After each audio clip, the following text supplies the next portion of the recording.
உங்க எல்லாருக்கும் ஒரு பாட்டு தெரியும், எல்லோரும் சேர்ந்து பாடுங்க. இப்போ தலைவா உன்னை வணங்க எல்லாரும் என் தலையிலே கரத்துவித்தே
தந்தை மகன் தூயாவியின் பெயராலே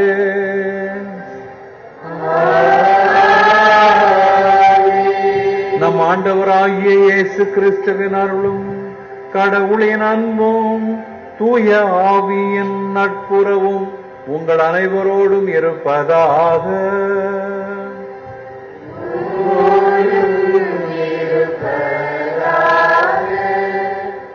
கூட்டு திருப்பலியிலே பங்கேற்றுக் கொண்டிருக்கின்ற தந்தையர்களே, மிகவும் அன்பிற்கும் மரியாதைக்கும் உரிய சகோதர சகோதரிகளே, உங்கள் அனைவருக்கும் புத்தாண்டு வாழ்த்துக்கள். சற்று தாமதமாக இந்த திருப்பலியை நாம் தொடங்கி கொண்டாடினாலும் இது எவ்வளவு முக்கியமான ஒரு நிகழ்ச்சி என்று நம் அனைவருக்கும் தெரியும்.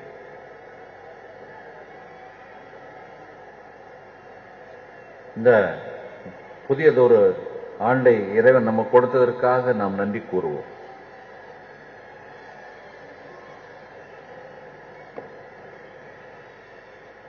மறை வாசகங்களில் ஆண்டவர் நமக்கு கொடுக்கின்ற செய்திகளை சுருக்கமாக நாம் பார்ப்போம். எவ்வளவு சுருக்கமாக பார்த்தாலும் சற்று நேரம் பிடிக்கும். இருப்பினும் அதை எவ்வளவு சுருக்கமாக சொல்ல முடியுமோ அந்த அளவுக்கு உங்களுக்கு வழங்க நான் விரும்புகிறேன்.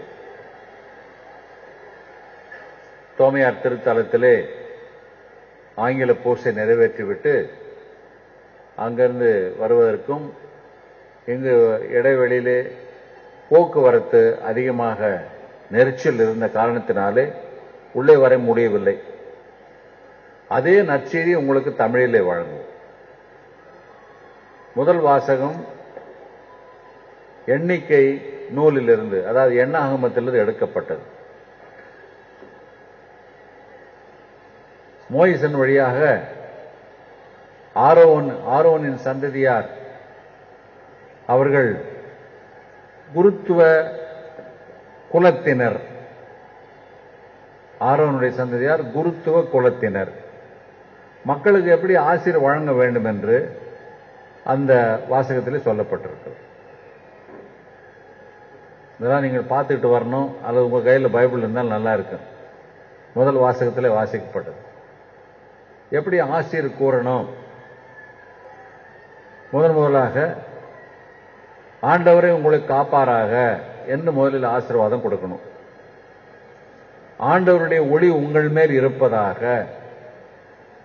ஆண்டவருடைய அமைதி உங்களுக்கு உண்டாகுக என்று ஆசீர்வதியுங்கள் என்று ஆரோசனுக்கும் அவருடைய சந்ததியாருக்கும் சொல்லித் தரப்பட்டுள்ளது.